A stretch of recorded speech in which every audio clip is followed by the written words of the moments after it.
ம் 9000 ரூபாய். 1000 ரூபாவா? 9000. 9000மா? வாங்கண்ணா வாங்கண்ணா வாங்கண்ணா. நான் சங்கரா வாங்க. கேளுமா நான் ஒரு பத்தின ஒரு வாரம் சொன்னேன் கேளு நான் எவ்வளவு கேக்குறா?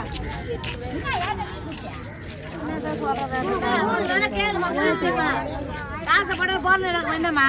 சீலா எவ்வளவுக்கா? சீலா 1000 தான் போறோம். எத்தனை கிலோ இருக்கும்? 2 கிலோ இருக்கு ஒரு மீன். 2 கிலோ. 2 கிலோ கிலோ 6 ரூபா போடுறேன். ஏமா வா. ஏமாமா. ஏமா ஏமா. ஏமா. ஏமா இந்த.